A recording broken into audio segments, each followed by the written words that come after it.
Assalamualaikum warahmatullahi wabarakatuh.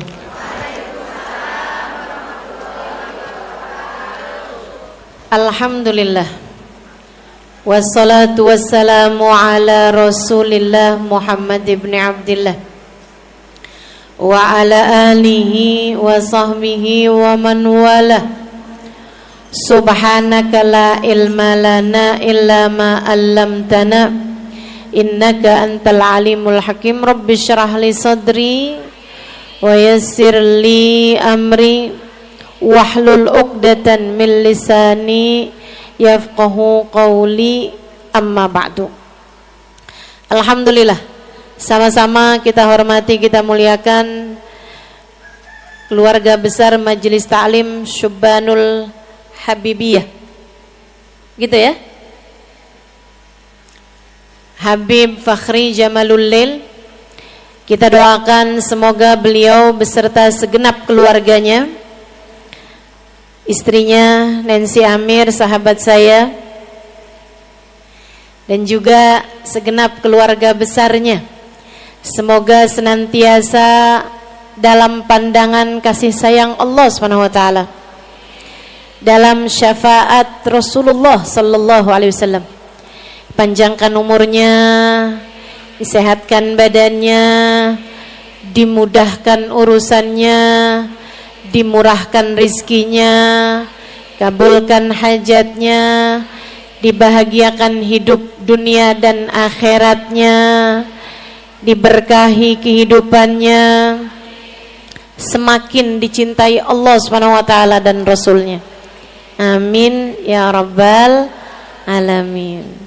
Segenap keluarga besar dari Habib Alwi Jamalul Lail serta para panitia juga sama-sama kita hormati, kita muliakan para pimpinan pondok pesantren, pimpinan majelis ta'lim, para hubabah, para syarifah, dan juga para ustadzah. Kita doakan semoga semuanya senantiasa dalam keberkahan. Tentu saja juga semua yang hadir di majelis ini, baik ibu-ibu, kakak-kakak, adik-adik, anak-anak, yang mudah-mudahan semuanya disayang Allah, diberkahi Allah, disayang Rasulullah, disyafaati Nabi besar Muhammad sallallahu alaihi wasallam, insyaallah. Amin ya rabbal alamin. Saya ucapkan banyak-banyak terima kasih kepada Habib Fakhri yang telah mengizinkan istrinya selama ini banyak mendampingi saya. Mudah-mudahan Allah Subhanahu wa taala limpahkan banyak keberkahan buat dakwah kita semuanya, insyaallah. Mudah-mudahan Allah terima, karena apapun itu kalau nggak diterima sama Allah nggak ada artinya. Teman-teman saudaraku sekalian saya muliakan, kita belajar buat ikut serta dalam dakwahnya Nabi kita Muhammad sallallahu alaihi wasallam. A'udzu billahi minasyaitonir rajim. Bismillahirrahmanirrahim. Qul hadhihi sabili ad'u ila Allah ala basiratin ana wa manittaba'ani. Kata Allah Subhanahu wa taala dalam Al-Qur'an, qul, bilangin sama umatmu wahai Nabi Muhammad. Nih yang pada kepengen ikutan barengan sama Nabi Muhammad, Allah suruh Nabi Muhammad buat nyebut, buat bilang sama umatnya. Qul, ucapkanlah, sampaikanlah, katakanlah kepada umatmu wahai Nabi Muhammad, hadihi sabili, inilah jalanku. Bilang mau umatmu wahai Nabi Muhammad, inilah jalanku. Apa jalanmu wahai Nabi Muhammad? Hadihi sabili ad'u ilallah, jalan saya adalah mengajak orang menuju Allah. jalan saya, kata Nabi Muhammad, ngajakin orang menuju Allah. Ngajakin orang menuju Allah. Menuju, bukan menuju partai, bukan menuju golongan, bukan menuju komunitas, bukan menuju masjid tertentu, bukan menuju majelis taklim tertentu. Jalanku, kata Allah, kata Rasulullah, adalah mengajak orang menuju Allah. Ngajakin orang menuju Allah. Yang asalnya enggak kenal sama Allah jadi kenal. Yang asalnya jauh sama Allah jadi dekat. Yang asalnya ninggal sholat jadi sholat. Yang asalnya durhaka sama orang tua jadi ngerjain perintah Allah, berbakti sama orang tua. Yang asalnya ambisi kepada dunia jadi enggak lagi. Ambisinya belajar, diajarin ambisinya untuk mulai bergerak menuju akhirat, untuk mulai berambisi terhadap ampunan, untuk mulai berambisi dan kepengen terhadap rahmat. Yang asalnya sibuk mengejar cinta manusia menjadi sibuk mengejar cintanya Allah. Jalanku, kata Nabi Muhammad, ad'u ilallah, mengajak orang menuju Allah, bukan mengajak orang menuju diri beliau sendiri, bahkan mengajak orang menuju Allah. Jalannya Nabi Muhammad. Jalannya Nabi Muhammad. Ad'u ilallah ala basiratin, dengan cara yang bijaksana, dengan cara yang bijaksana, dengan bahasa yang mudah, dengan kata-kata yang penuh cinta, dengan sentuhan hati. Sebab hati kalau sudah tersentuh, anggota tubuh akan mengiringi. Bukan dengan kata-kata kasar, bukan dengan siasat-siasat yang tidak diizinkan, bukan dengan kata-kata indah tapi tidak dari hati. Beda, teman-teman.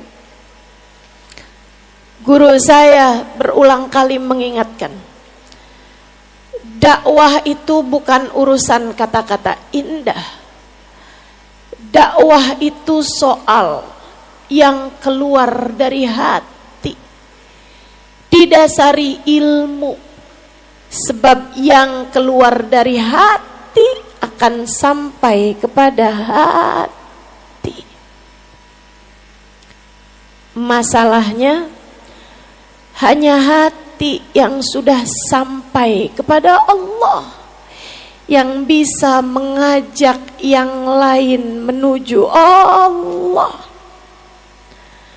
Maka kalau ada sesuatu yang saya mohonkan padamu, teman-temanku sekalian, mintakanlah kepada Allah agar hati saya segera disampaikan kepadanya, agar semoga dari hati yang telah sampai ini dapat menyampaikanmu kepada Allah. Ad'u ilallah ala basiratin ana, kata Nabi Muhammad, saya Muhammad bin Abdullah, sang pengajak kebaikan, ad-da'i ilallah, sesungguh-sungguhnya pengajak kebaikan, ad-da'i ilallah adalah baginda kita Nabi besar Muhammad. Sebab Allah lah yang memberi nama beliau demikian.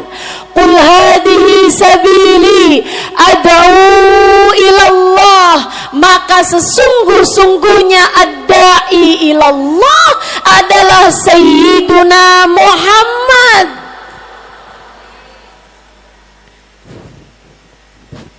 Ana wa manittaba'ani, saya, kata Nabi Muhammad, dan semua yang mengikuti jalan saya. Semoga saya, Halimah Alidrus, semoga para ustadz, para ustadzah, para da'i, para da'iyah, para orang-orang yang telah dipilih Allah dan dikaruniai ilmu darinya, dikaruniai pula kesungguh-sungguhan ittiba', kesungguh-sungguhan pengikutan kepada baginda Nabi besar Muhammad sallallahu alaihi wasallam dalam jalan dakwah menuju Allah. Dakwahnya menuju Allah, ngikutinnya Nabi Muhammad. Itu dia, seindah-indah jalan.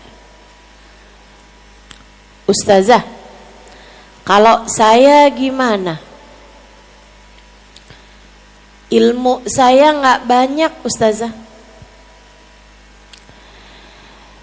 Kalau begitu, dengerin katanya Sayyidina Ali bin Abi Thalib. Kun aliman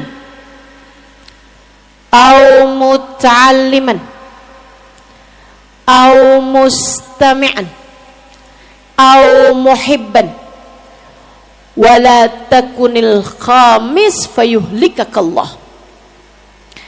Kata Sayyidina Ali, kamu dalam jalan dakwah, dalam jalan ilmu, kamu mesti jadi salah satu dari 4 kelompok orang, jangan jadi yang kelimanya. Jadilah orang berilmu, jadilah ulama. Jangan sampai kamu pegang mic ngajarin orang tapi nggak punya ilmunya. Bahaya. Ini yang katanya Nabi Muhammad, innallaha yanzi'ul ilm biqabdil ulama. Diawali ucapan Nabi Muhammad sallallahu alaihi wasallam, sayati zaman ala ummati kathir khutaba'uhu qalil ulama'uhu. Akan datang waktunya bagi umatku, banyak penceramahnya, sedikit ulamanya. Ulamanya nih dikit, yang punya ilmunya dikit, tapi penceramahnya banyak.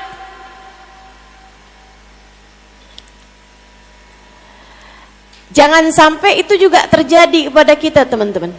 Kalau nggak punya ilmu, jangan pegang mic.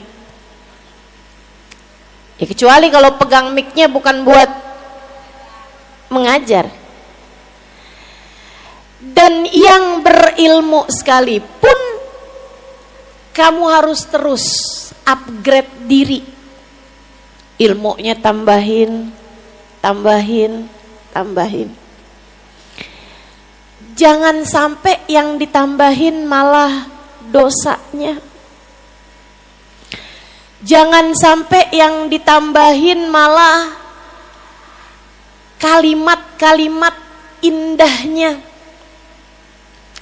Jangan sampai yang ditambahin malah guyonan-guyonannya, candaan-candaannya. Bukan berarti nggak boleh untuk bercanda sekedar menghilangkan ngantuknya jamaah. Tapi bukan di situ letak ilmunya. Sebab khawatir masuk dalam apa yang disebutkan oleh Nabi Muhammad, man izdada ilman walam yazdad hudan lam yazdad minallahi illa bu'da. Siapa yang nambah ilmunya tapi nggak nambah cahaya hidupnya, siapa yang nambah ilmunya tapi nggak nambah hidayahnya, siapa yang nambah ilmunya tapi nggak nambah terarah jalan hidupnya, melainkan yang bertambah adalah dosanya, lam yazdad minallahi illa bu'da. Dia tak akan bertambah dari Allah selain menjadi semakin jauh. Ngeri bener. Tambah banyak ngajarnya malah tambah jauh dari Allah Tuhannya.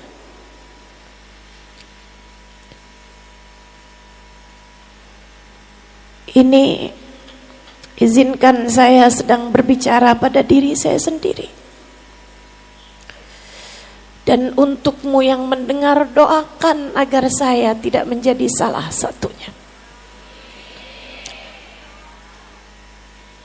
Nambah ilmunya tapi enggak nambah terarah hidupnya. Na'udzubillah min dzalik. Kun aliman, yang berilmu. Jadilah orang yang berilmu. Nambahin terus ilmunya, tambah terus. Belajar. Tiap kali mau ngajar, belajar. Tiap kali mau menyampaikan ilmu, ulangi lagi. Baca lagi kitabnya, dengerin lagi kajian-kajian dari para guru-guru. Kun aliman, jadilah orang berilmu. Dek, kak, bu, nak, saya kasih tahu, ilmu agama ini ilmu paling luas. 114 surat, 30 juz. Untuk memahaminya kamu perlu kapasitas memori yang luar biasa.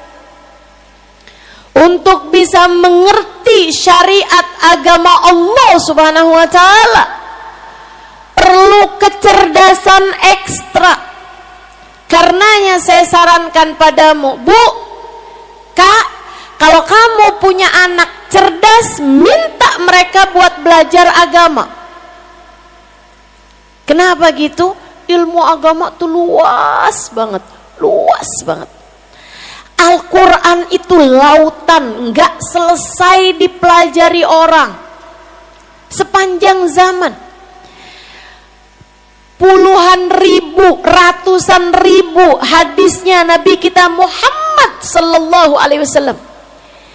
Lautan ilmu, siapa yang mempelajarinya kalau bukan kita umat Islam? Hadihi sabili, kata Nabi Muhammad, inilah jalanku. Menurut kamu Islam dipelajari dari apa kalau bukan dari Al-Quran dan Al-Hadis? Menurut kamu ulama belajarnya dari mana kalau bukan dari Al-Quran dan hadisnya Nabi Muhammad sallallahu alaihi wasallam?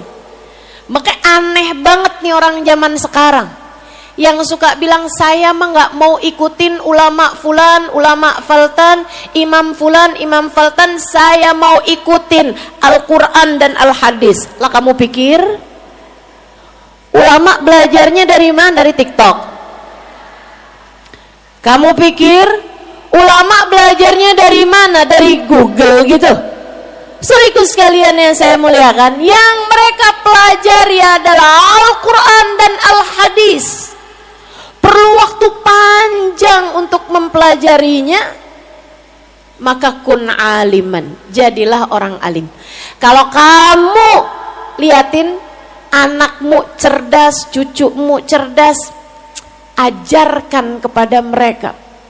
Di awal-awal masa belajar mereka, rasa namanya cinta kepada Allah dan Rasulnya, hingga kemudian bisa kamu sampaikan kepada mereka untuk menjadikan kecerdasan mereka sebagai bagian dari ul hadhihi sabili. Sampaikanlah kepada umatmu, inilah jalanku, jalan ilmu, jalan dakwah. Ad'u ilallah, aku mengajak orang menuju Allah didasari dengan ilmu. Saudaraku sekalian saya muliakan, kun aliman, jadilah orang alim, jadilah berilmu. Kalau kamu ngerasa udah terlanjur nih ustazah, umur udah 40 tahun, ngafalin 1 ayat, 5 ayat kemarin lupa. Betul? Ngafalin hadis ustazah, katanya kan 40 hadis dijamin masuk surga. Katanya Nabi Muhammad kan begitu, man hafidha minni arba'ina hadisan faqad wajabat syafaati. Siapa yang hafal dariku 40 hadisku, 40 ucapanku, wajib baginya mendapatkan syafaatku. Hafal gak? Bilang amin. Siapa yang hafal 40 hadis maka dia wajib mendapatkan syafaatku. Amin. Kamu hafal gak? Ustazah nih ngafalin hadis repot banget dah ustazah. Saya tiap kali hafal 1 hadis yang kemarinan lupa. Iya begitu? Memorimu itu kebanyakan terisi dengan harga beras, harga cabai. Betul? Mudah-mudahan bukan gosip artis. Ya Allah. Kalau gitu gimana nih ustazah? Kayaknya saya kalau mau jadi orang alim nih kayak udah agak telat gitu. Dengan umur yang entah sisa berapa ini. Kalau gitu kata Sayyidina Ali, kun muta'allima, kun aliman au muta'allima. Jadilah berilmu, Bu. Kita berguru dari para sahabat-sahabat Nabi kita Muhammad sallallahu alaihi wasallam. Para sahabat-sahabat Nabi kita Muhammad, mereka semuanya ikut dalam jalan dakwahnya Nabi kita Muhammad sallallahu alaihi wasallam. Ad'u ilallah, ngajakin orang menuju Allah. Pakai apa? Pertama, pakai ilmu. Sayyidina Umar bin Khattab ilmunya luar biasa. Sampai katanya Nabi Muhammad sallallahu alaihi wasallam, innallaha farraq bainal haq wal batil bilisani Umar. Sesungguhnya Allah Subhanahu wa taala memisahkan antara hak dan batil dengan lisan Umar bin Khattab. Sayyidina Abu Bakrin Siddiq ilmunya luar biasa. Sampai ada sahabat yang nanya, Nanya sama Sayyidina Umar, jawabannya lain. Nanya sama Sayyidina Abu Bakar, jawabannya lain. Nanya sama Nabi Muhammad sallallahu alaihi wasallam, jawabannya persis kayak jawabannya Sayyidina Abu Bakar ini Siddiq. Ilmunya sama, hatinya mirip, makanya jawabannya bisa mirip. Sayyidina Abu Bakar ini Siddiq sampai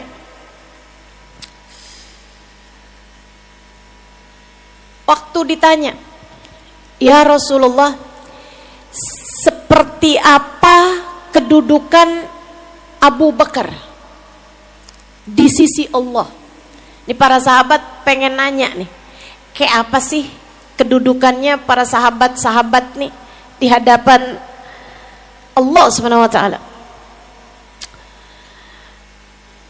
Wahai Rasul, seperti apa kedudukan Abu Bakar di sisi Allah? Nabi Muhammad bilang, Sa'altu Jibril, saya nanya sama malaikat Jibril tentang sahabat-sahabat saya.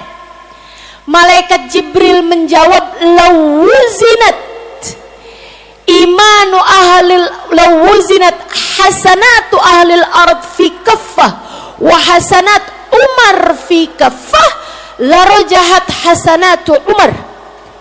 Kalau ditimbang kebaikannya umat di dalam satu timbangan, satu neraca, ditimbang kebaikannya Umar bin Khattab dalam satu neraca, maka akan lebih berat timbangannya, neracanya Umar bin Khattab. Sahabat heran, ya Rasulullah, kami tanya tentang kebaikannya Abu Bakar, bukan kebaikannya Umar. Apa jawab Nabi? Thumma qala li Jibril. Jibril kemudian mengatakan padaku, Umar min hasanati Abi Bakar. Kebaikannya Umar hanyalah satu dari kebaikan-kebaikannya Abu Bakar. Kebayang kayak apa tuh tingginya derajat mereka di sisi Allah. Ilmu iringi dengan praktek, sampai para sahabat meriwayatkan, kami sesudah wafatnya Sayyidina Rasulullah, kami sesudah wafatnya Nabi kami Muhammad sallallahu alaihi wasallam, kami hanya akan melihat Sayyidina Abu Bakar, sebab semua yang ada dalam diri Sayyidina Abu Bakar mewakili Nabi kami Muhammad sallallahu alaihi wasallam. Diamnya mirip, senyumnya mirip, cara ngelihatnya mirip, cara ngelirik, cara natap, cara jalan, cara berdiri, cara duduk, gestur tubuhnya mirip. Kayak Sayyidina Abu Bakar tuh naroin kakinya di telapakan kakinya Nabi Muhammad.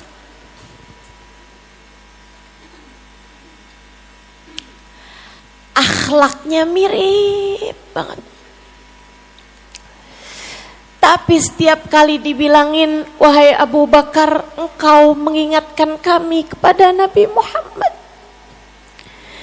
Sayyidina Abu Bakar berkata tentang kemuliaan Nabi Muhammad, ma'rafna minhu illa dzil. Saya kenal Nabi itu kayak baru lihat bayangan seseorang, belum lihat orangnya.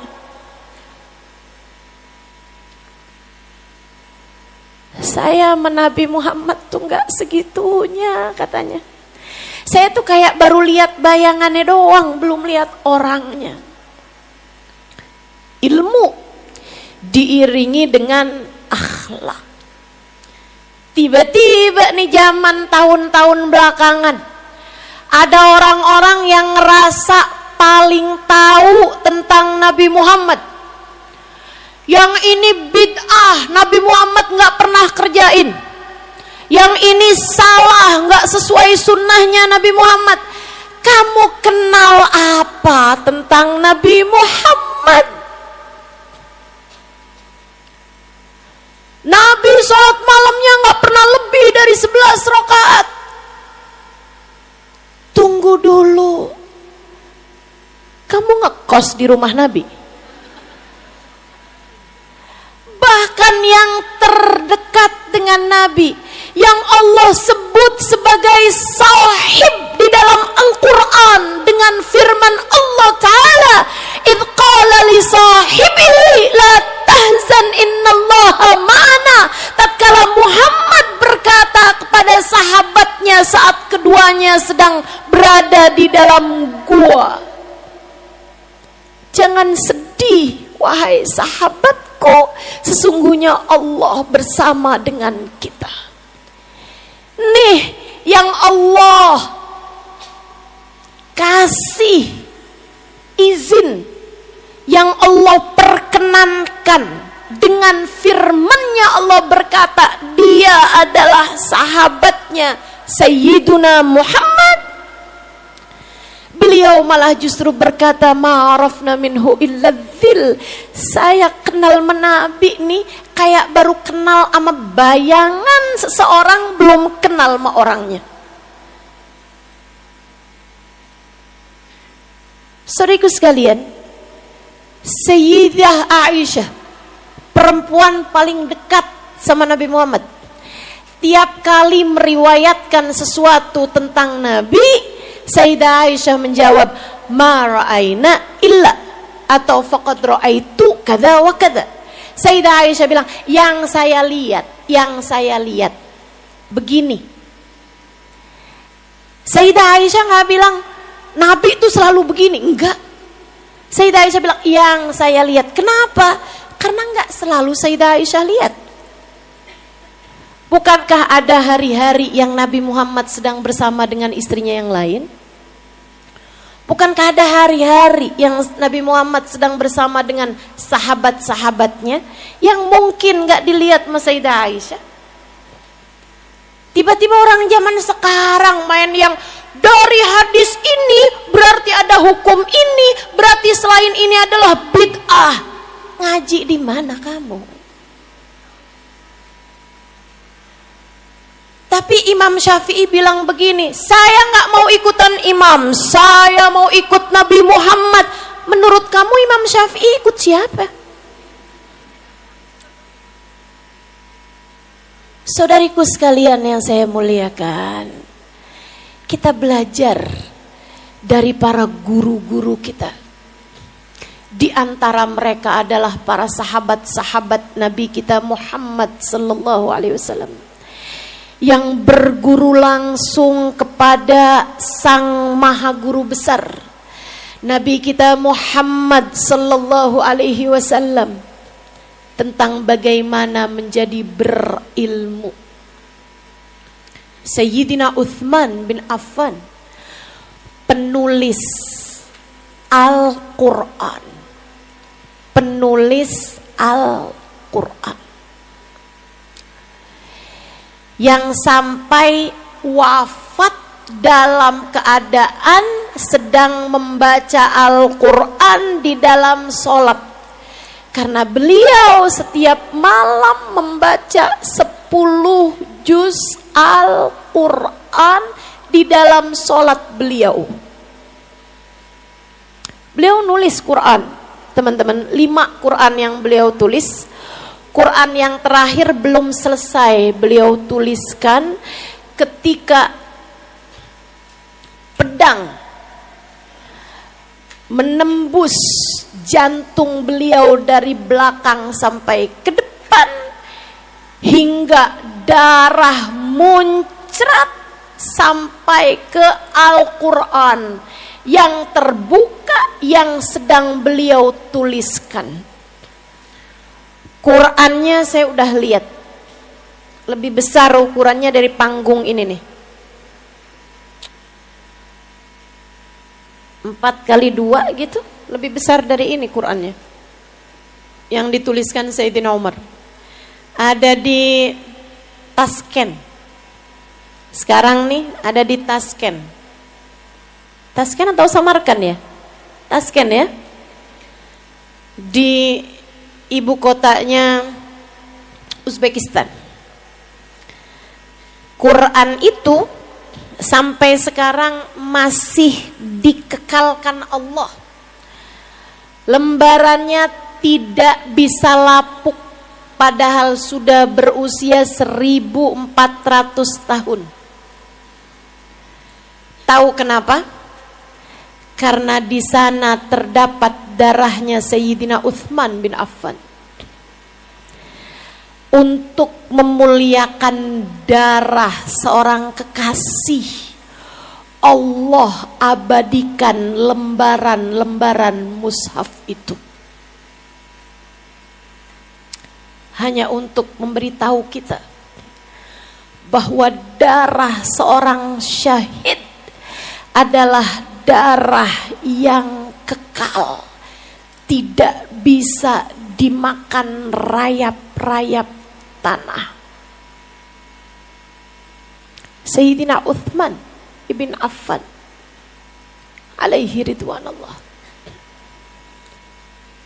ahli Al-Quran, penulis suratnya Nabi Muhammad sallallahu alaihi wasallam, salah satu di antaranya. Berilmu mereka semua, apalagi Sayyidina Ali bin Abi Thalib. Kalau itu udah dapat gelar langsung dari Nabi Muhammad sallallahu alaihi wasallam. Gelarnya bukan sembarang gelar. Enggak S1, enggak S2, apalagi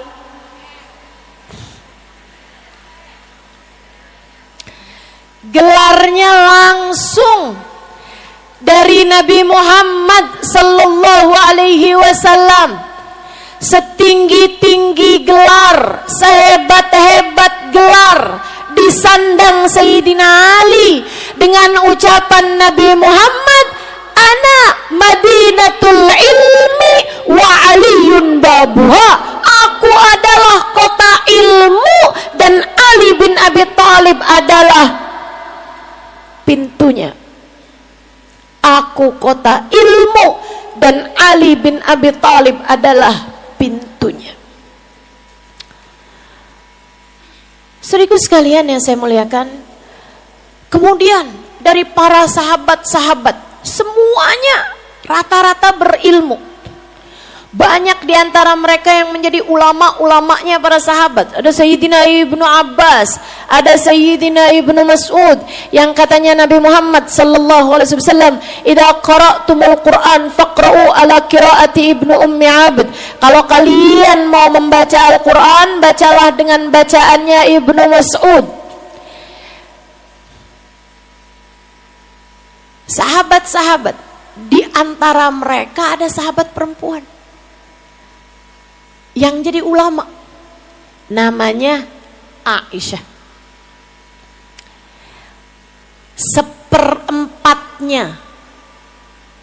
Sepertiganya ilmu fikih bersumber dari Sayyidah Aisyah. Seperempatnya syariat agama, teman-teman, sumbernya dari Sayyidah Aisyah. Sepertiga, thuluth, sepertiganya syariat agama sumbernya dari Sayyidah Aisyah.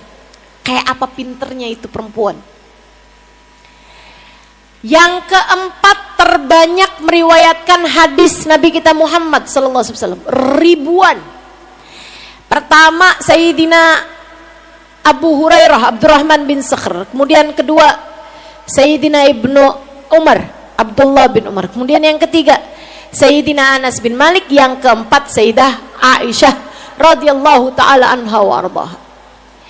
Katanya Sayyidah Aisyah menceritakan tentang ilmunya, ini saya kasih tahu. Biar kamu itu ngerti tentang ilmu ini bukan sesuatu hal yang kecil. Ilmu agama sesuatu yang sangat besar. Biar enggak gampang-gampang orang ngerasa berilmu, apalagi kemudian berani-berani memberi pelajaran yang tidak didasari dengan ilmu. Ilmunya besar, teman-teman. Sayyidah Aisyah radhiyallahu taala anha wa ardhaha, beliau menceritakan tentang dirinya, "Ma min ayah min ayatil Qur'an." Tidak ada satu ayat dari ayat-ayat Al-Qur'an. Semuanya nih, ayat Al-Qur'an nih, dalam Al-Qur'an semuanya. Dia bilang semua ayatnya saya tahu kapan turunnya. Saya tahu sebab turunnya. Saya tahu nasakh mansukhnya. Saya tahu hukum-hukum yang terkait di dalamnya. Saya faham tata bahasa Arabnya. Keren. Keren. Katanya para sahabat, bahkan yang laki-laki, faqad ra'aitu fama ra'aitu ahadan afqah bihalal wa haram min Sayyidah Aisyah. Kami udah liatin nih dari kalangan para sahabat semuanya. Kami tidak mendapati seseorang yang lebih mengerti mengenai hukum halal haram dibandingkan dengan Sayyidah Aisyah. Bahkan yang sekelasnya Sayyidina Ali bin Abi Thalib pernah dalam beberapa kali kesempatan ketika ditanya mengenai makna Al-Quran, 1-2 makna kalimat di dalam Al-Quran, beliau mengatakan is'alu Aisyah fa innaha a'lam minni fi hadhil masalah. Tanyakan masalah ini kepada Sayyidah Aisyah, dia lebih tahu dibandingkan dengan saya dalam urusan yang semacam ini. Keren. Kita perlu nih zaman sekarang ini orang-orang berilmu, orang-orang yang ngerti, orang-orang yang faham. Bu, saya sering kemana-mana, seperti yang kamu tahu. Kamu kan suka lihat jadwal saya kan di Instagram. Saya sering kemana-mana, saya sering nanya, entah di Singapura, entah di Malaysia, di daerah-daerahnya, atau di Kalimantan, di mana-mana. Saya bilang, di sini ada dokter? Banyak ustazah. Penjahit? Banyak ustazah. Desainer juga kami ada ustazah. Di sini ada yang ngerti bikin bangunan? Banyak ustazah. Saya pernah nanya, di sini yang nggak ada apa ya? Kata mereka, di sini yang nggak ada ustazah Halimah. Saudaraku sekalian, saya pernah nanya apa yang kurang di sini. Mereka bilang di sini yang kurang adalah ustazah. Bukan saya maksudnya, tapi ustazah. Seorang ustazah yang kalau ditanyain, ini saya keluar darah di hari yang kesekian. Kemarinan keluar darah nih saya, sekian hari. Habis itu suci sekian hari. Habis itu keluar darah lagi. Ini saya haid apa istihadah? Dia bisa menjawab pertanyaan tersebut bukan dari dasar main cocok logi, kayaknya tak gitu. Tapi didasari dengan ilmu. Seorang, apalagi perempuan ya, yang kalau ditanya, ustazah suami saya bilang begini sama saya, jatuh cerai atau tidak? Dia ngerti bagaimana menjawabnya dengan ilmu. Saya tadi sholat begini, imamnya begini. Apa yang seharusnya saya lakukan kalau itu terjadi? Dia ngerti bagaimana menjawabnya dengan ilmu. Kita kekurangan banyak sekali. Orang-orang yang apabila ditanya, apa maksud ayat ini?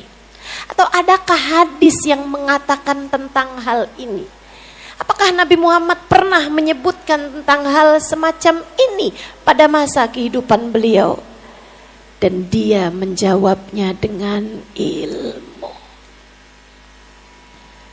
Adakah kamu atau anakmu atau cucumu yang mengambil peran dakwah ini? Qul hadhihi sabili ad'u ilallah ala basiratin ana wa manittaba'ani. Adakah kamu atau anakmu atau cucumu menjadi seseorang yang ketika melihat umat lupa kepada nabinya karena ambisi-ambisi dunia, maka dirimu atau anakmu atau cucumu menjadi salah satu di antara yang mengingatkan umat kepada Nabi Muhammad, mengingatkan hamba kepada Allah Subhanahu wa ta'ala, Tuhannya. Kun aliman, jadilah berilmu, atau setidaknya anakmu atau cucumu. Saudariku sekalian yang saya muliakan, minta itu kepada Allah. Minta itu kepada Allah. Kita kan seringkali gak kayak begitu. Jujur, silahkan jawab pertanyaan saya dengan jujur. Bukankah selama ini yang kamu minta adalah kamu kepengen anak-anakmu jadi orang kaya? Betul? Jujur. Doamu untuk anakmu, kamu kepengen apa? Sehat, kaya. Betul? Atau soleh deh. Kalau udah solehah nih biasanya sehat, panjang umur, soleh, kaya. Iya kan? Siapa di antara kita yang kalau berdoa, ya Allah, jadikanlah anak-anak saya sebagai salah satu yang bisa melanjutkan dakwah kekasihmu Sayyiduna Muhammad. Siapa di antara kita yang berdoa semacam itu? Kita perlu. Bu Habib Abdullah bin Alawi Al-Haddad, masa kecilnya ketika beliau divonis buta. Beliau lahirnya gak buta, Imamul Haddad. Tahukah kamu Imamul Haddad yang bikin kitab segitu banyak, yang menulis banyak zikir yang kamu baca, Ratibul Haddad, Wirdul Latif, yang menulis qasidah-qasidah yang biasa kamu baca, Qad ista'antuka Rabbi ya Rabbi alimal hal, itu Qad kafani ilmu Rabbi, adalah seseorang yang buta. Tahukah kamu? Buta, Bu. Beliau lahirnya normal, tapi di usia muda, kayak 7 tahunan gitu, beliau kena sakit panas, sakit panasnya sembuh, matanya jadi buta. Anaknya datang berziarah ke Habib Abdullah bin Abu Bakar Al-Idrus, anaknya, ibunya. Ibu beliau datang berziarah ke makam Habib Abdullah bin Abu Bakar Al-Idrus, hatinya punya ta'alluq yang sangat kuat. Beliau bilang, berdoa kepada Allah Subhanahu wa taala di makam Habib Abdullah bin Abu Bakar Al-Idrus Al-Akbar. Beliau bilang, ya Allah, saya pengen punya anak yang bermanfaat buat umat. Ya Allah, Engkau tahu saya dari sejak kehamilannya meniatkan anak saya untuk-Mu dan untuk Nabi Muhammad. Ya Allah, Kau tahu bagaimana saya sudah mengusahakan hal semacam itu, dengan saya yang menjaga, gak mau sama yang syubhat apalagi yang haram.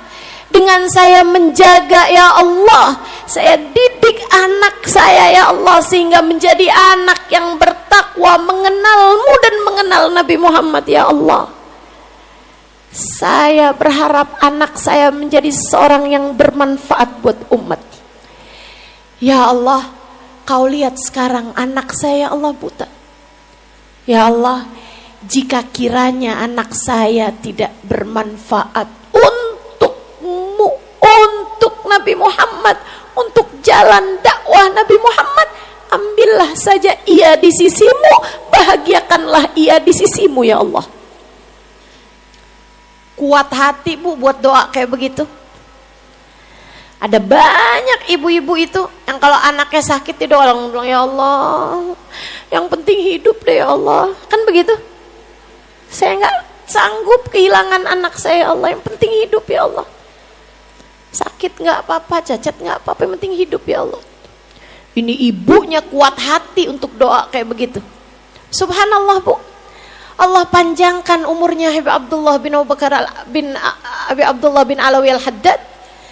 Dan kemudian nggak dengar satu ayat melainkan beliau hafal. Di usia nggak nyampe 10 tahun beliau sudah hafal seluruh Al-Quran. Buta. Beliau sudah hafal ribuan hadisnya Nabi Muhammad sallallahu alaihi wasallam. Beliau nyaris hafal Ihya di usia yang masih sangat muda. Insyaallah. Ibunya, doanya, harapannya kepada Allah besar. Ayo kita belajar nih. Ustazah kayaknya anak udah gede-gede juga, telat dah Ustazah. Cucu dah paling enggak cucu. Bu, insya kamu kalau kepengen cucumu tuh jadi ulama nih, saya kasih tahu nih. Saya kasih tahu. Saya kan orangnya baik. Saya kasih tahu. Katanya guru-guru saya. Nah, ini terutamanya ini ucapan pernah disampaikan Kiai Haji Maimun Zubair. Kalau kamu kepengen anak kamu jadi ulama atau cucu kamu jadi ulama, kamu harus khidmah sama ulama. Kamu harus mau khidmah sama ulama. Khidmah. Seneng khidmah sama ulama, melayani para ulama. Ngapain aja pokoknya yang kiranya menyenangkan, membahagiakan ulama tersebut. Kalau kamu pengusaha, bantuin jalan dakwahnya ulama. Kamu punya banyak duit, bantuin jalan dakwahnya ulama dengan uangmu itu. Kamu punya tempat yang luas, bantu, pakein buat jalan dakwahnya ulama. Kamu punya tenaga, pakai buat jalan dakwahnya para ulama.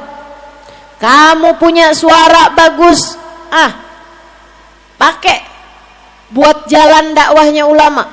Saya yang bagian baca Qur'annya, saya yang bagian baca salawatnya, misalnya begitu kan.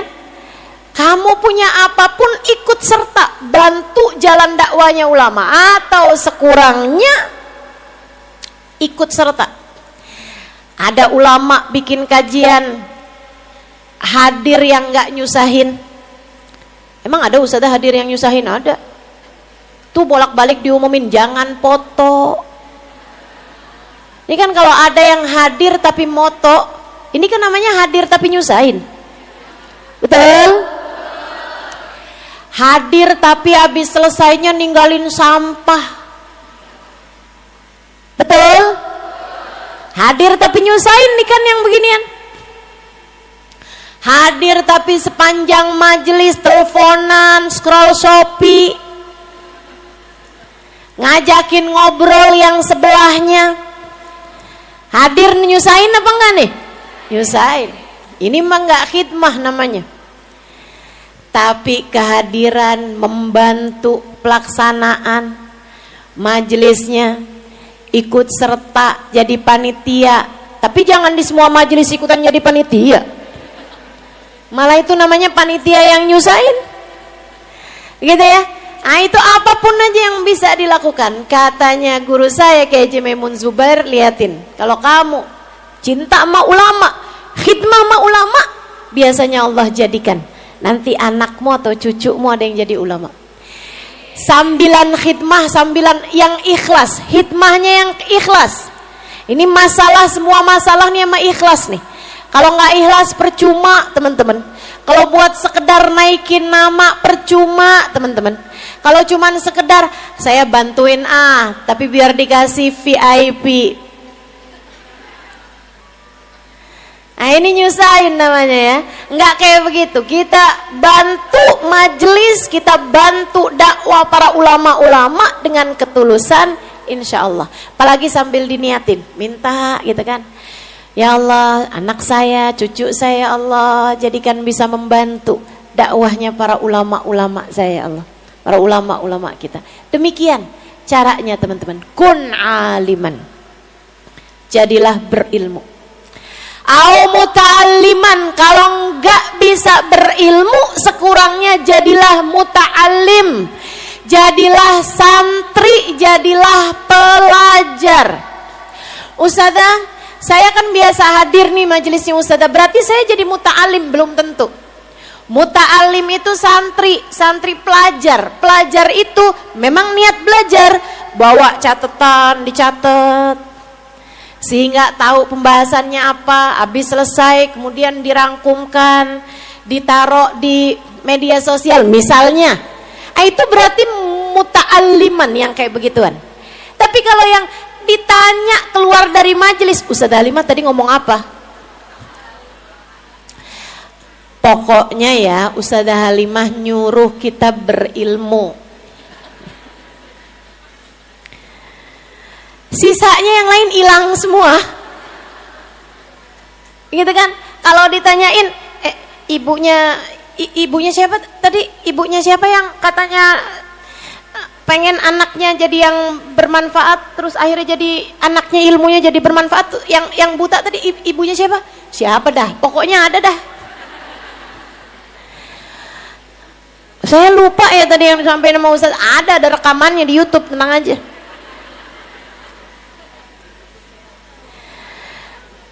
Ini yang modelan begini nih nggak bisa muta'alim namanya. Muta'alim tuh serius belajar teman-teman. Waktunya memang dipakai buat serius belajar tuh muta'alim.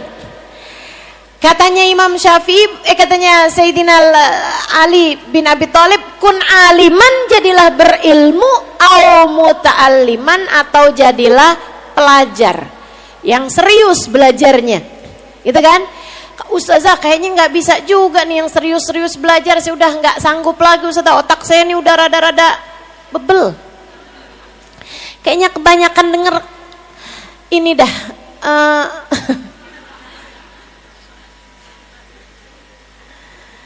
Token listrik. Bunyi token listrik kebanyakan saya dengerin nih Ustazah kayaknya. Jadinya akhirnya jadi bebel pikiran saya nih Ustazah. Kalau kayak begitu katanya Sayyidina Ali bin Abi Thalib, au mustami'an, jadilah pendengar. Dengerin, nggak apa-apa, hadir aja. Yang sanggup kamu simak, yang sanggup kamu terima, niatkan buat ngamalin. Setiap kali ada ilmu yang disampaikan, ya Allah saya niat ngamalin. Ya Allah saya niat ngamalin. Ya Allah saya niat ngamalin. Terus begitu. Saya mau ngamalin nih yang ini, saya mau ngamalin yang ini. Terus begitu, insya Allah. Mudah-mudahan kita jadi pendengar yang baik, insya Allah. Amin.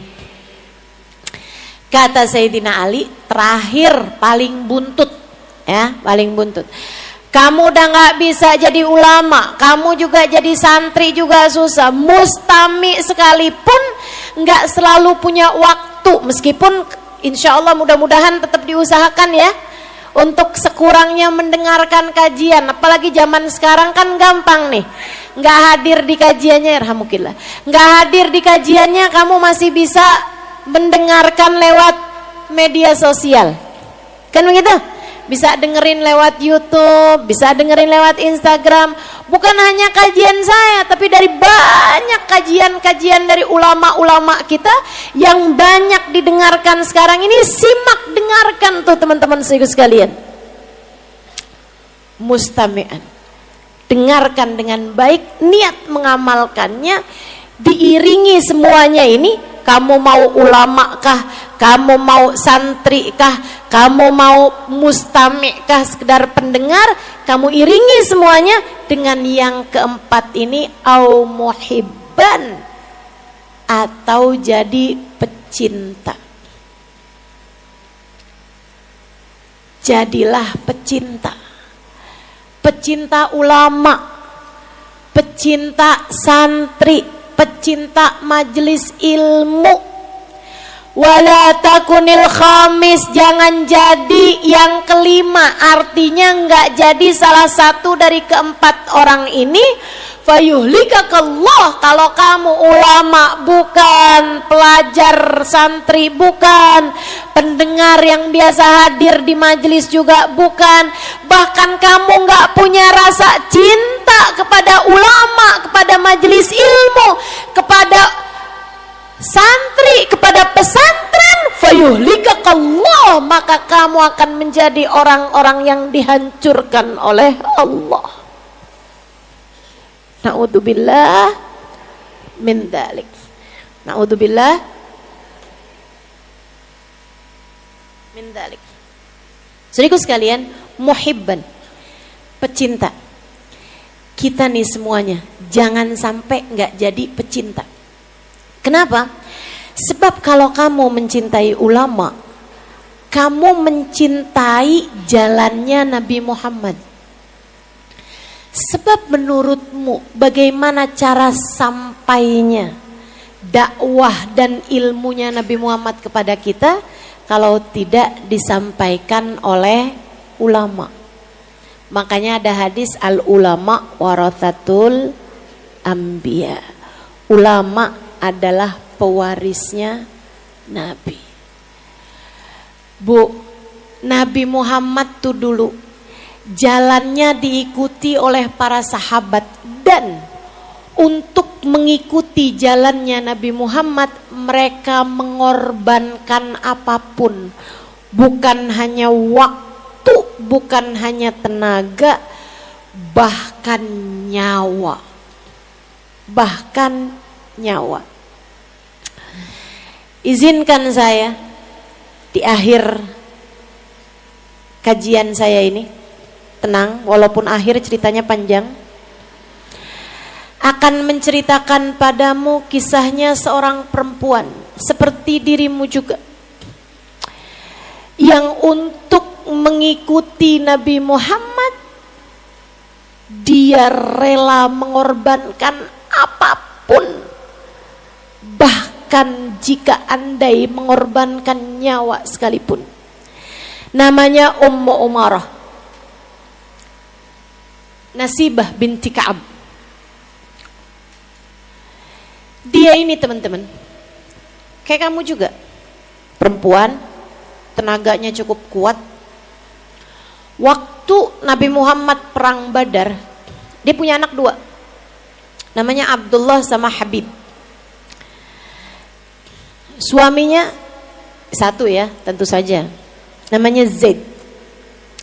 Saudara sekalian, Habib bin Zaid anaknya.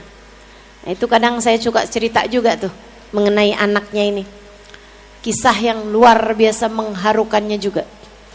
Tapi saya sekarang mau ceritain emaknya, ibunya, yaitu Nasibah binti Ka'ab, biasa dipanggil dengan panggilan Ummu Umarah. Saudara sekalian, dia ikut waktu Nabi Muhammad berangkat perang Badar. Dia tinggal di tenda sebagai perempuan. Dia ikut serta mengobati luka dari orang-orang yang pergi perang itu. Kalau ada yang terluka, dibawa tenda, dia tuh ngobatin. Dia menjahit lukanya orang, dia kerjakan tuh, siapin air panasnya, ina itu segala macam, dipelajari sama dia. Caranya merawat luka, caranya melakukan sesuatu, menyongkel, misalnya ada yang masuk di situ, anak panah atau apa, dia pelajarin. Sampai waktunya perang Uhud, dia ada di tenda juga.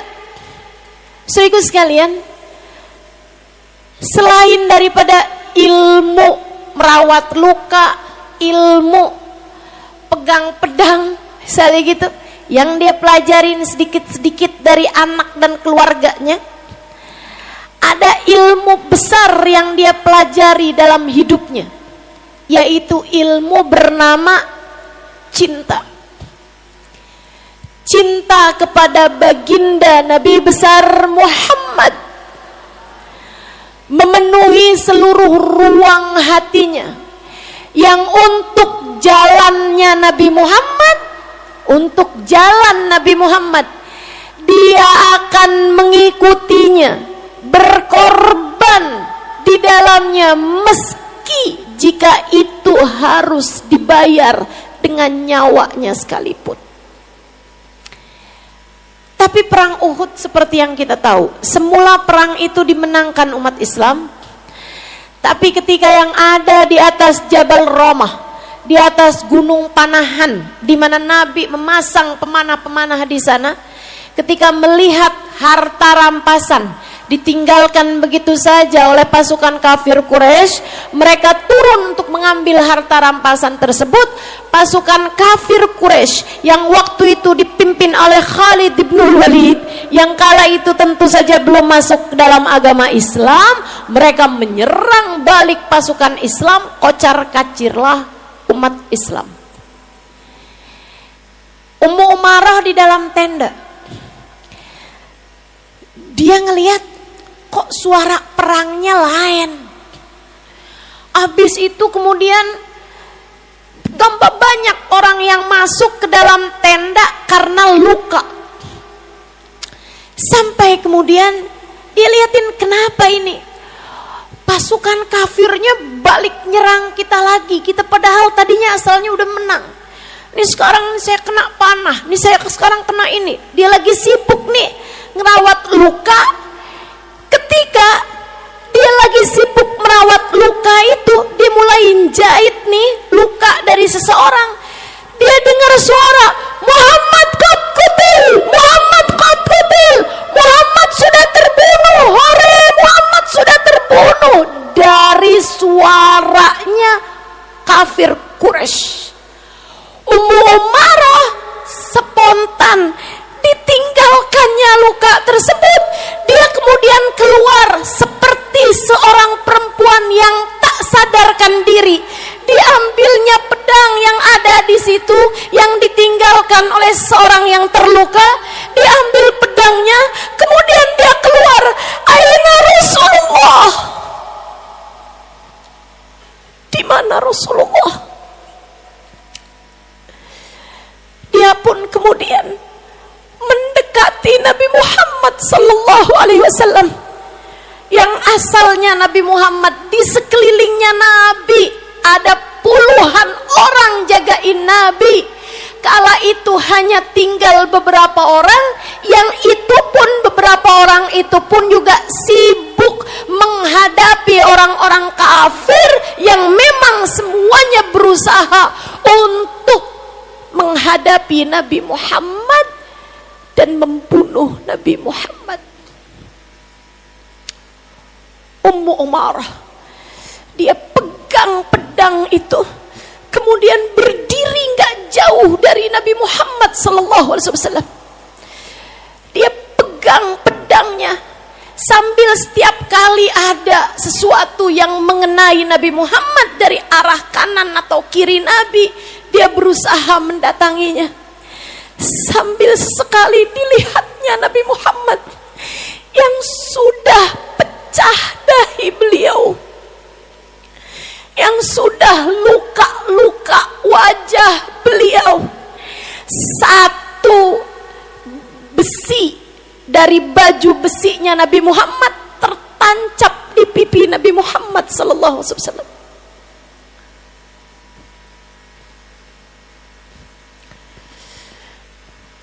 Tahan hatinya melihat Nabi Muhammad terluka. Dia pasang badannya di hadapan Nabi Muhammad, sehingga seolah berkata, tak akan kubiarkan anak panah sampai kepada Nabi kecuali melewati tubuhku ini. Dan kaum laki-laki pada masa tersebut kayak ngerasa adepin cewek, ada ribet banget dah, ogah dah saya.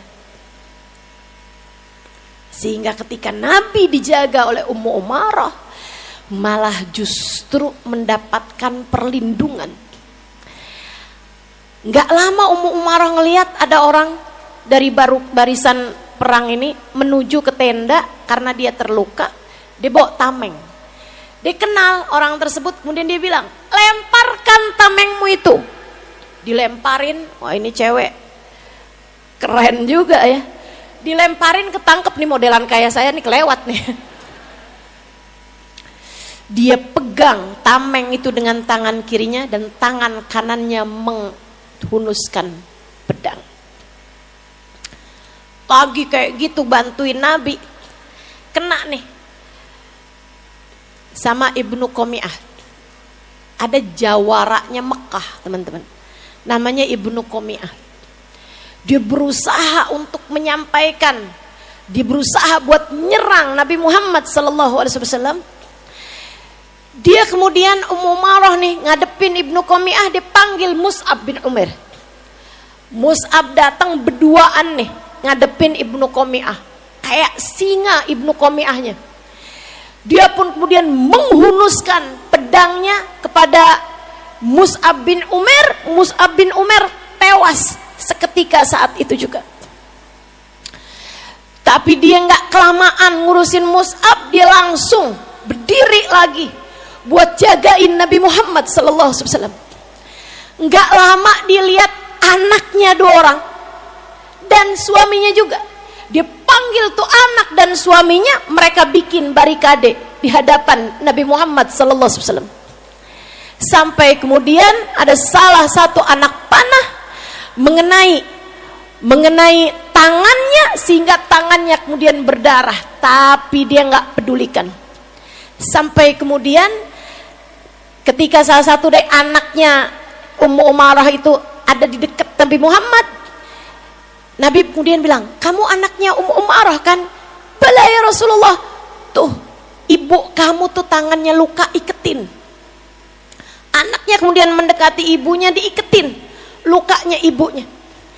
Enggak lama anaknya yang tadi ngiketin ini, kemudian salah satu dari tangannya kena tebasan pedang hingga mengalir darahnya sangat banyak sekali. Dia jatuh ke tanah. Ummu Umarah kemudian mendekati anaknya tersebut, diikatkan lukanya, diambil kain, diiketin lukanya. Kemudian dia bilang, bangkitlah nak, jangan biarkan lukamu menjadi penghalangmu membela Nabi Muhammad. Kita tak akan pernah membiarkan Nabi Muhammad terluka selagi masih ada darah mengalir di dalam tubuh kita. Anaknya digituin langsung berdiri. Kemudian dia segera pegang pedangnya dengan tangan kanannya, sementara tangan kirinya kesakitan karena luka yang masih mengalirkan darah. Saudaraku sekalian, Nabi melihat pemandangan tersebut.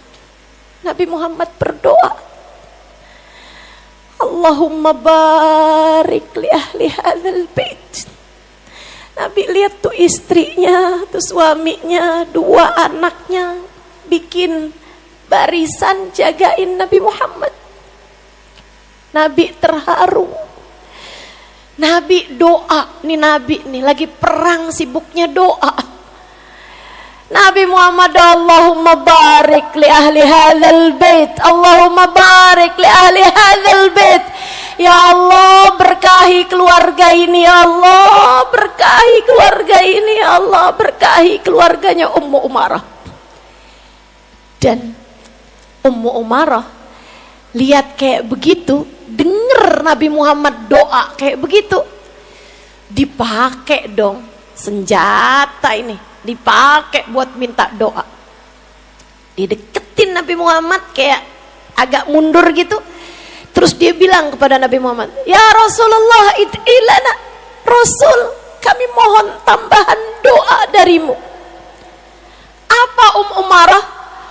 Doakan agar kami dapat membersamaimu di akhirat nanti ya Rasulullah. Doakan agar sampai akhirat kami bisa menjadi kawan-kawanmu wahai Rasulullah. Bisa menjadi sahabat-sahabatmu wahai Rasulullah. Nabi Muhammad angkat tangannya kemudian berdoa, Allahumma ij'alhum rufaqai fil jannah. Ya Allah, jadikanlah keluarga ini semuanya sebagai kawan-kawanku di surga nanti ya Allah. Ummu Umarah kayak dapat suntikan energi. Begitu habis dengar yang semacam itu, dia pun segera bawa pedangnya, dia lawan orang-orang yang ada di sekelilingnya, sampai beberapa di antara mereka tewas dari sabetan pedangnya Ummu Umarah. Ummu Umarah bercerita, sejak saya dengar Nabi Muhammad berdoa untuk saya hari itu, saya tidak lagi peduli apa yang akan terjadi dalam kehidupan saya sejak saat itu. Mau sakit kek, mau miskin kek, mau ditinggal siapa kek, enggak peduli lagi saya. Sesudah saya mendapatkan doa dari Nabi Muhammad, Allahumma ij'al rufaqai fil jannah. Ya Allah, jadikanlah keluarga ini semuanya ya Allah sebagai salah satu dari kawan-kawanku kelak di surga. Kamu apa yang kiranya kamu lakukan untuk ada di jalannya Nabi Muhammad? Kamu apa yang kiranya akan kamu korbankan, apa yang akan kamu lakukan? Yuk, otakmu pakai buat mikirin gimana caranya agar Islam terbangunkan, berdiri setidaknya di dalam keluargamu. Jangan cuman mikirin duit mulu dong teman-teman. Jangan cuman mikirin harta mulu dong.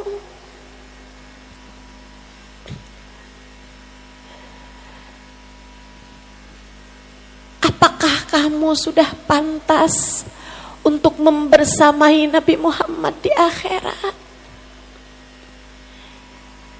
Pikirin gimana cahaya Islam bisa bikin terang rumah tanggamu. Pikirin gimana caranya orang-orang di sekelilingmu terbantukan. Yang gak ngerti diajarin, yang gak punya dikasih, dipikirin. Jangan sampai kamu nyesel, mati belum pernah berbuat sesuatu dalam jalan dakwah Nabi Muhammad sallallahu alaihi wasallam. Jangan sampai kamu mati belum pernah berbuat sesuatu buat Nabi Muhammad sallallahu alaihi wasallam. Jangan sampai selama ini yang kamu kerjakan hanya untuk mengikuti hawa nafsumu sendiri. Gak habis-habis. Gak habis-habis hawa nafsu ini kalau kamu turuti. Ayo dipakai. Apa nih yang belum saya kerjakan dari sunnahnya Nabi, dari ajarannya Nabi, setidaknya buat diri sendiri. Masa masih nambahin daftar dosa terus-terusan? Udah segini tuanya. Masa mau sibuk ngeliatin aib orang terus-terusan? Udah segini tuanya. Masa jagain lisan sendiri aja belum berhasil juga? Udah uban berapa banyak di kepalamu? Masa masih gini-gini terus kehidupanmu? Bahkan untuk sekedar enggak ngomel sama suami, kamu masih berjuang di situ-situ juga. Saatmu memikirkan di mana tempatku ketika Nabi menggiring umatnya. Saatmu berpikir seperti cara berpikirnya Ummu Umarah. Jika ada yang bisa saya lakukan untuk berdirinya agama Islam, untuk kembalinya hati umat mencintai Nabi Muhammad, untuk mengembalikan hati hamba kepada Allah Tuhannya, untuk mencerdaskan atau membantu jalan dakwah para ulama, apa yang bisa saya lakukan? Yuk, periksa sekurangnya diri sendiri. Masuk ruangan kaki kanan, keluar kaki kiri. Periksa. Masa sampai segini tuanya masih harus diingatkan makan jangan berdiri. Jangan pegang makanan pakai tangan kiri. Isi kepalamu apa? Segini tua masih harus diingatkan.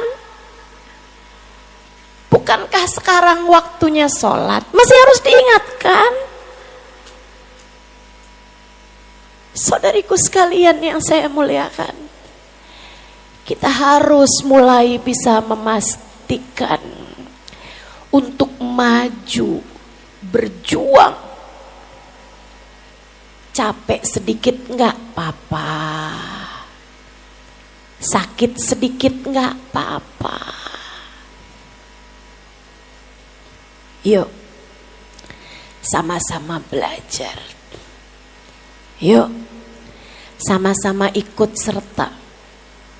Yuk, berdirikan syiar agama di dalam diri kita, di dalam keluarga kita.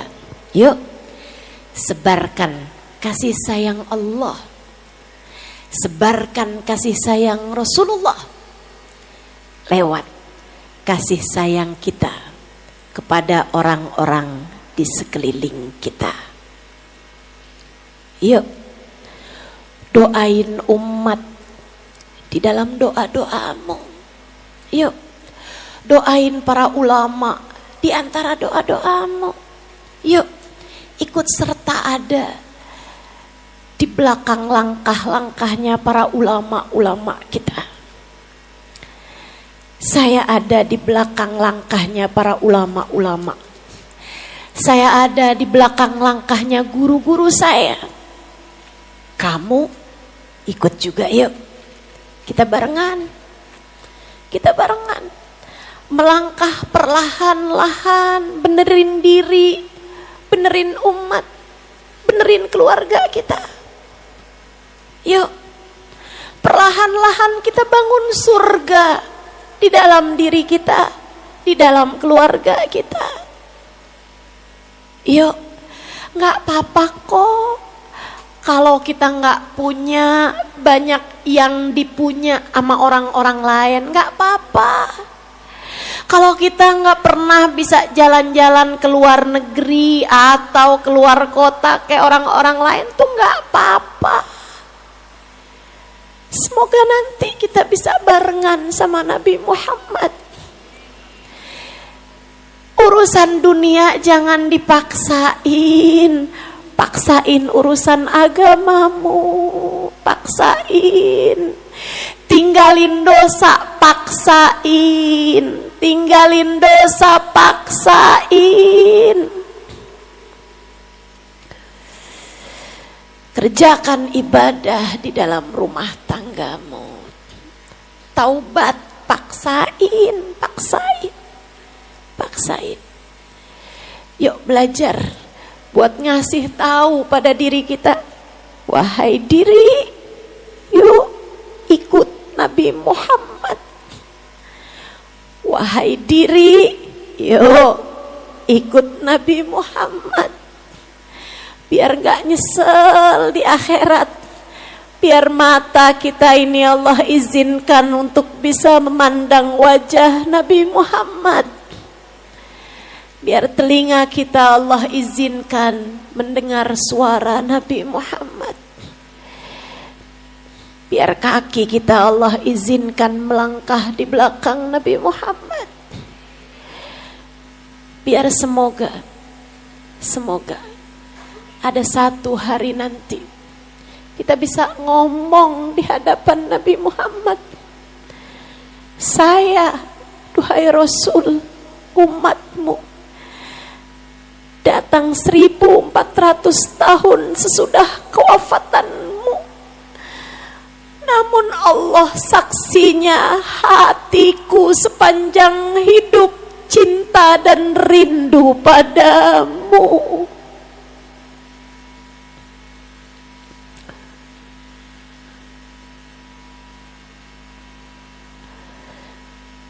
Ala hadhihi niyah wa bikulli niyatin salihah.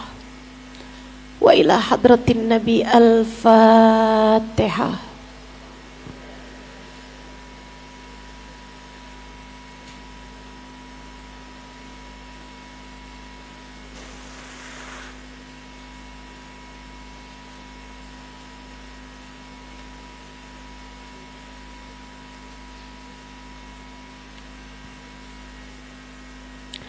اللهم بحق الفاتحة برمة الفاتحة بركة الفاتحة تفتح لنا أبواب الخير تؤمن لنا مؤاملة أهل الخير تكفينا من جميع الفتن والمهن بؤس وضير إنك ولي كل خير متفضل بكل خير برحمتك يا أرحم الراحمين اللهم إنا نسألك زيادة في الدين بركة في الأمور صحة في الجسد سعة في الرزق وتوبة قبل الموت شهادة عند الموت مغفرة بعد الموت وعفوا عند الحساب وأمانا من العذاب ونصيبا من الجنة warzuqna an-nadhar ila wajhikal karim. Ya Allah, karuniakan gelam di dalam dosa. Ya Allah, selamatkanlah dia. Ya Allah, yang hatinya mencintai yang tidak halal baginya, ya Allah, selamatkan hatinya. Ya Allah, yang hatinya dipenuhi terhadap ambisi duniawi, ya Allah, selamatkan hatinya. Ya Allah, yang hatinya tenggelam di dalam penyakit-penyakit hati, ujub, iri, dengki, kesombongan, selamatkan hatinya. Ya Allah, ya Allah, pastikan semuanya mengikuti jalan Nabi Muhammad. Ya Allah, ampuni segenap dosa. Ya Allah, ampuni segenap dosa. Ya Allah, karuniakanlah taubat. Ya Allah, jangan biarkan kami tenggelam ke dalam dosa sesudah hari ini. Ya Allah, ya Allah, saat Engkau kumpulkan Nabi Muhammad dan umat di belakangnya, ya Allah, selipkan kami bersama dengan mereka. Masukkan kami bersama dengan mereka, kami, kedua orang tua kami, anak-anak kami, suami kami, dan orang-orang yang kami sayangi. Ya Allah, Allahumma ja'alna min rufaqa'in Nabi sallallahu alaihi wasallam. Jadikan kami dan seluruh keluarga kami yang akan membersamai Nabi Muhammad di akhirat nanti. Jangan jauhkan kami darinya. Ya Allah, meski seperti apapun keadaan kami di masa lalu, ya Allah, kami mohon padamu, ya Allah, ikutkan kami di jalan Nabi kami Muhammad sallallahu alaihi wasallam.